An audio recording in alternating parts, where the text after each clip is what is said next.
First, let me thank you for inviting me to share my thoughts with you. And I must state in advance that I'll not talk about myself at all. It is very difficult to ask one to talk about oneself. But I'll share my thoughts with you as a Kenyan and as an African. I want to preface my conversation with you out of a book that I first read in 1979. I've not read the book since, but I remember the book very well. This is a book written by one of the great Greek writers, Sophocles. It contains 3 books or 3 plays, which are very famous and which I believe you should know. And if you do not know them, I believe that you will find out where they are and read them this evening. The 3 plays are Antigone, Oedipus at Colonus, and Oedipus. I have faith that you have read those famous plays written long before the birth of Christ. And I want to preface, as I said, what I want to say with a conversation that takes place in the book of Oedipus. Oedipus is a Greek legend, and it is recorded in that book that it was prophesied by the oracle of Apollo that Oedipus would kill his father and marry his mother. And when he was born, the parents threw him into the wilderness that the prophecy may not come to pass. Unknown to them, the little boy was picked up by somebody and brought up, and in his adulthood he heard about the story, and he tried to run away from home. And as he was running away, he met an old man and killed the old man. Little did he know that that was his father. Of course, the story then says that he went into the kingdom of Thebes and he saved the city by solving a riddle. And the prize was that he was allowed to marry the dead king's wife. Little did he know that the dead king's wife was his mother, Jocasta, his father having been King Liars. Then tragedy started striking in Thebes. People were dying, bad things were happening, and he himself decreed that whoever found out what killed the king would be exiled from the land. And of course, one of the seers of Apollo said that he was the one who had committed the crime, and he was exiled. And what I wanted to speak about is to be found in the last portion of that play, when Oedipus has been removed out of his city, he's been exiled, and as he goes out, the commoners who are commentating on the play says, "Behold, sons and daughters of Thebes." This was Oedipus, the greatest of all men. He was envied by all men. Behold, what a tide of misfortune swept over his head. Then learn that mortal man must always look to his ending, and none can be called happy until the day that he dies and carries his happiness to the grave in peace.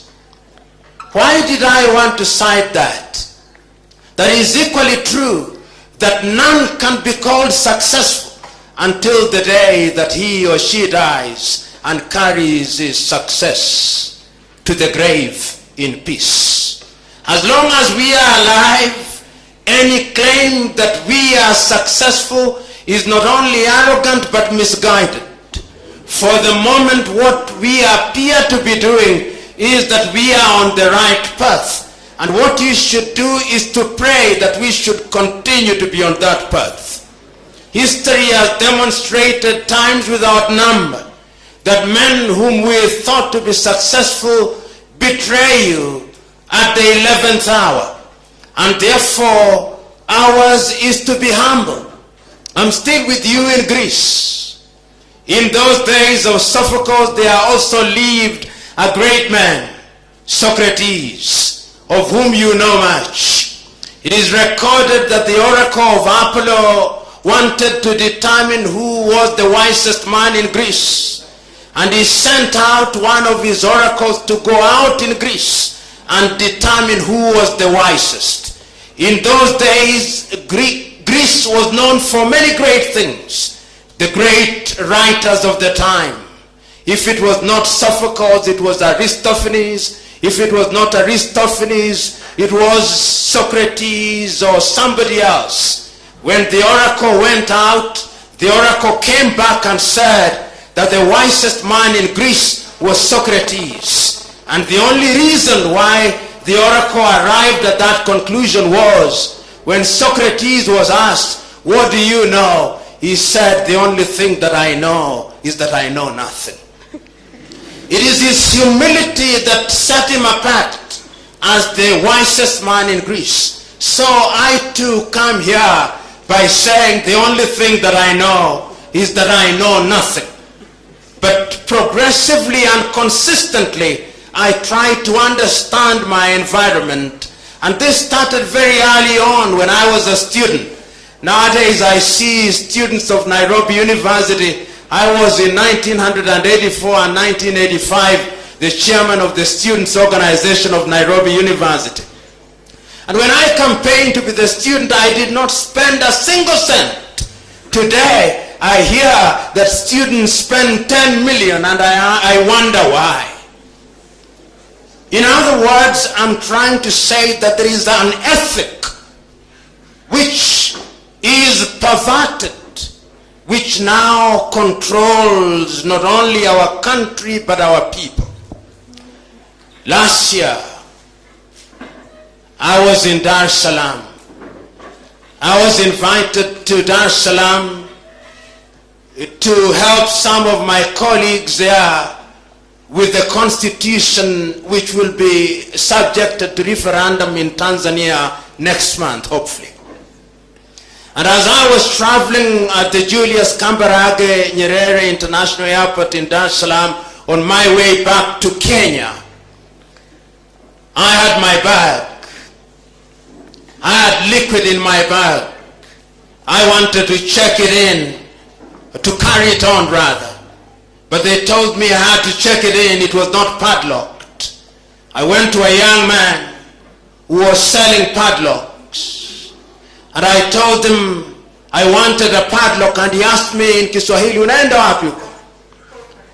And I said, naelekea jijini Nairobi. Asema, wa Kenya, wezi hao, nunua kufuli mbili.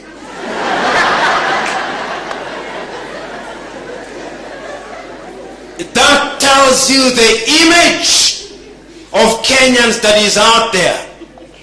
Several years ago, I was in Zanzibar, and a Tanzanian minister in his unguarded moment was speaking, and he said, hili swala la Jumuiya ya Afrika Mashariki ni swala nzuri sana.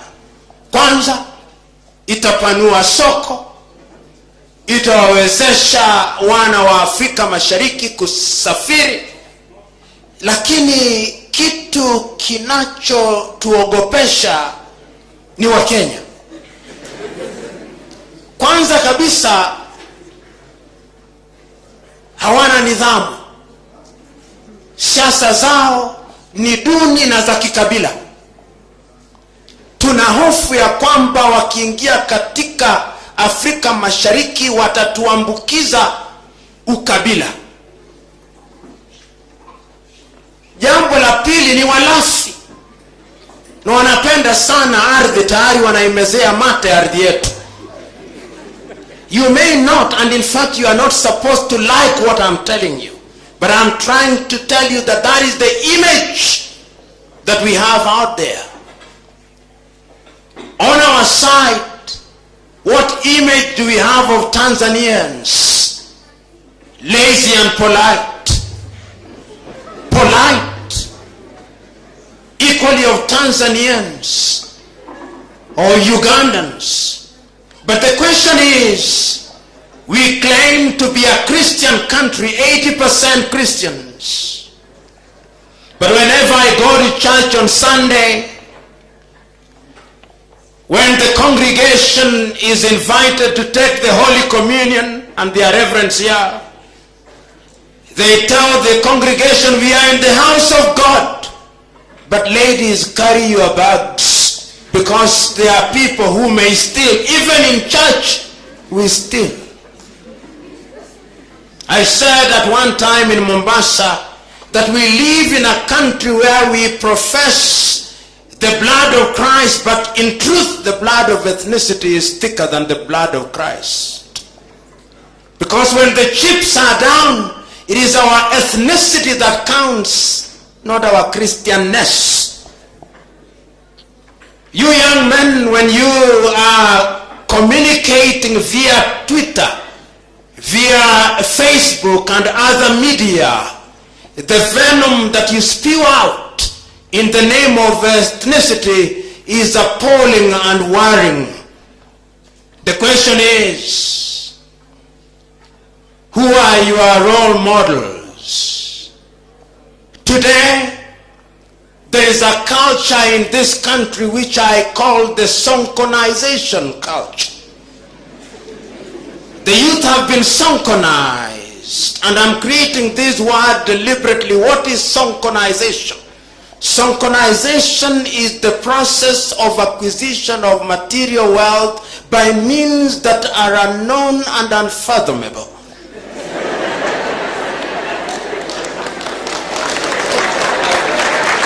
And once it has been so acquired, is to distribute that wealth with abject abandon in order to entice the people whose only desire is to acquire wealth by whatever means. Today, that is what dominates in this country and what dominates in Africa. And one of the most difficult things to be in Kenya today is to be truthful and to be honest. If you speak the truth and if you are honest, it is very difficult to survive in Kenya and in Africa. Our indiscipline as a people and as a population is manifested in our roads, it is manifested in our markets, it is manifested everywhere. We see it with our leaders.